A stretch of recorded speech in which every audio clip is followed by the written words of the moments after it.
Hi everyone, it's Rachel back with the Shades of Orange. Today I want to do a spoiler-free review of the Lightbringer fantasy series. Now, just to be clear, I mean totally spoiler-free, so even if you have not started this series or if you are partway through, you can safely watch this entire thing. I'm not going to put any spoilers at the end, and I'm going to purposely keep plot points and character information quite vague because I'm someone who's quite sensitive to spoilers myself, and I just want everyone to be able to consume this video. The purpose for it is to give you an overview of the series and to let you decide if you should start the series, or if you have already started it, decide whether or not to finish it.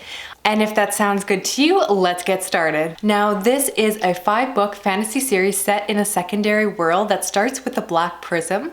Each of these books is over 500 pages, but despite that length, trust me, they are very easy to get into.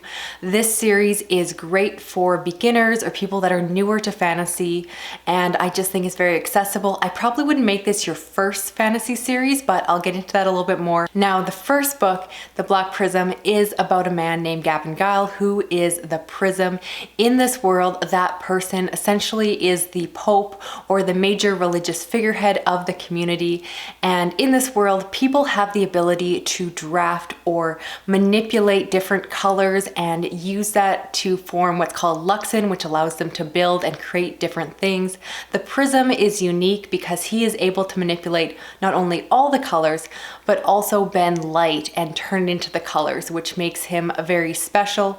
With those abilities, he uses it to basically balance the different colors and make sure that the world stays stable. Now, in this world, the main prism is Gavin Guile at the beginning of the first book, and he finds out that he has an illegitimate son named Kip and goes off to find him.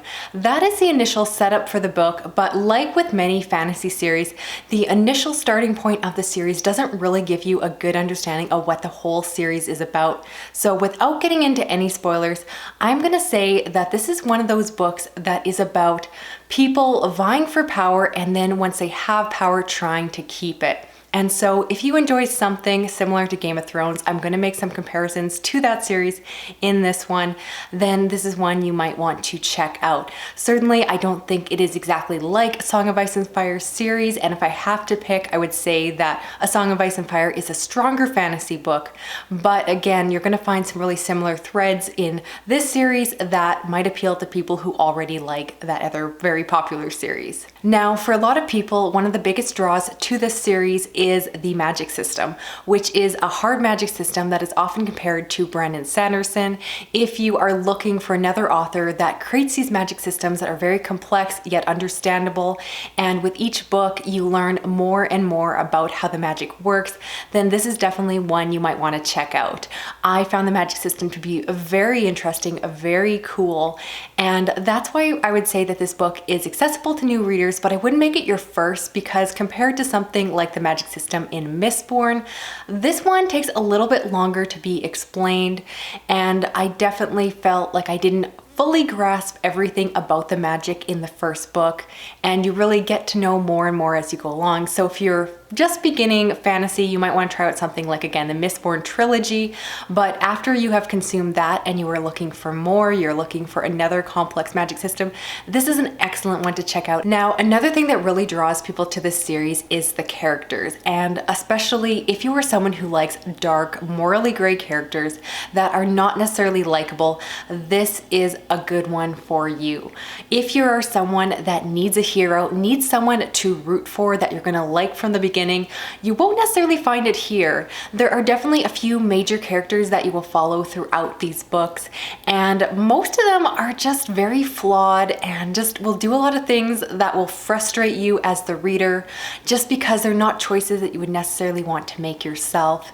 There are definitely characters that you will get attached to. A lot of the characters I found in this book reminded me again of the Lannisters from Game of Thrones. There's a character that reminded me a bit of Joffrey, and And so if you enjoy those really love to hate characters, you will find that here. At the same time, I do want to get into my criticisms of the series, and that is that I personally found several of the characters and their motivations to be a bit inconsistent. I am all for unlikable characters. It's personally something that I seek out in books. I don't really like the knight in shining armor. I would rather have the person that is struggling morally and is making some poor choices. I love going along with that. I don't need my characters to be my best friends. But there was something that I just found inconsistent about the way that the characters were written, that I couldn't tell if the author Brent Weeks was trying to make them unlikable at certain points, or if he actually thought that we as the reader would be attached to the characters. And I just found that some of the things that they did were very inconsistent with the thoughts that they were having in their head. So when we got to hear why they did something, it just didn't always make sense to me when you see what they actually did. So without getting into spoilers, it's hard to say more, but I don't think the characterization is perfect. But there were a few characters, especially the very morally gray characters, the very unlikable people that made some very questionable decisions in these books, that I just adored. So while I didn't love all the characters, I definitely loved a few of them a lot. The weakest characters in this book were by far the female characters, and that is a common complaint. I will say that they were the most flat, and for the most part, a lot of their motivations and actions were spurred on by their relationships and love of the men. And I found it very frustrating that so many of the women were just head over heels with all of the male characters. It felt a little bit like a male fantasy at times, and I just didn't really buy into it. There is also a lot of discussions or descriptions of people's bodies, not just the women, and honestly, I didn't pick up those as much, although I know for other readers it really bothered them. For me, what bothered me the most was the fat shaming. There is one character that is explicitly fat on the page, and that is just such a major part of his character. I recognize that Brent Weeks in himself, of course, can write whatever characters he wants to, and that what he writes or his characters think isn't necessarily reflective of his own views, so I'm not criticizing the author per se, but I'm just someone who does not like fat shaming in books, whether or not it's the characters or whatever.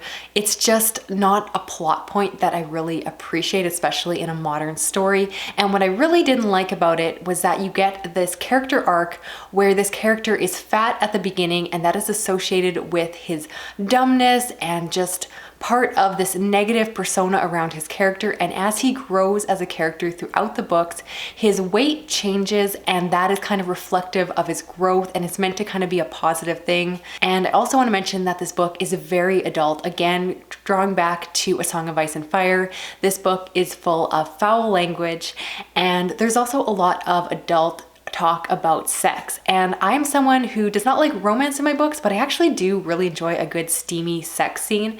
However, I don't know if he does this on purpose, but Brent Weeks seems to like to write awkward sex scenes. So they were not enjoyable to read from that perspective, and they were just uncomfortable. And again, this is coming from someone who enjoys when a sexy time scene shows up in a book. I like reading adult literature, partially for that reason, that I'm okay with some sex in my books.